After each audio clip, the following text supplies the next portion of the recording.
right, Aliphine, so how do you feel for Boston? I feel good. I feel great. Yeah? So what has been going well in training for you to kind of put yourself into the mix? I mean, this is such a deep field. You know, I think this is the first time in a really long time that I actually had a complete buildup, and although it was conjugated by a lot of sickness, but when I finally was healthy from that, I was able to run some amazing times, and I feel pretty good about it. Yeah. So best buildup since what? Since the 2020 trials? It's really tough. I don't know if build-up since 2020 or best build-up ever. I don't know. Wow. It's between those two. I can't decide. I can't quite decide because Boston is a different coast than the trials, and so I don't know. Yeah, but it is a good build-up. So you've done Boston before, right? No, I have not. First time. And you First came time. out and scouted the course. So what did you take away from it? Like it's hillier than New York. It's a lot of downhill, but then they talk about like the first 13 miles being downhill, but it's not just complete downhill. No. There, like some rolling places. But I think what I really learned there is those hills are short, but I think when your quads are completely beat up already, it's gonna be a long day.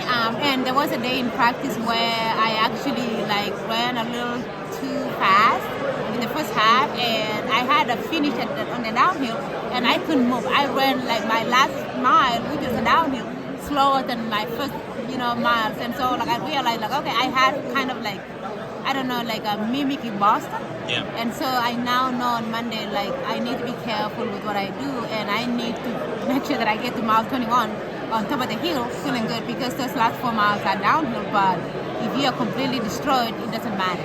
That evens out the playing field because you see the PRs on paper. It's so many women under 220, so many women under 218. It's what am I doing here? Literally. But then, like you said, you needed to learn that to be ready for Monday, and there's not a guarantee that every one of those women knows that. So you can still put yourself in the mix to finish top 5, podium, even potentially win. Absolutely, yes. And so I watched the race last year. One of the fastest women in the field then and still now, Joycelyn, I remember watching her and Paris, tread leads. But then what happened to Joycelyn was I couldn't believe it. And then when I saw the course, I was like, oh, now I believe it. It's like when your course are destroyed, they're completely destroyed. And so I feel like we practiced that back home. And so I hope that we did enough of the downhill and the uphills to even out the field. And like you said, you look at my name on the list and it's literally you won't even notice that I'm there. But I would like to make that known on Monday that I am there.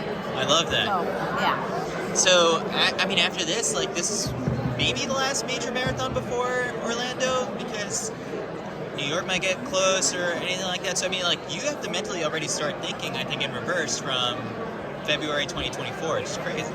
Yeah, no, I know. It is so interesting. And I'm not going to say this is the last one, Yeah. but it is really the first time where I feel like I have an opportunity to really put myself out there and compete with some of the best women in the world.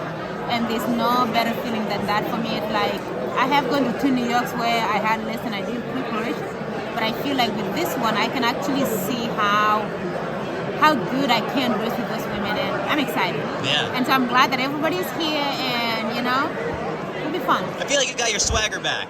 Hey. I sure hope so. Yeah. I hope I'm not just talking it. Yeah. All right. Well, best of luck on Monday. Thank you.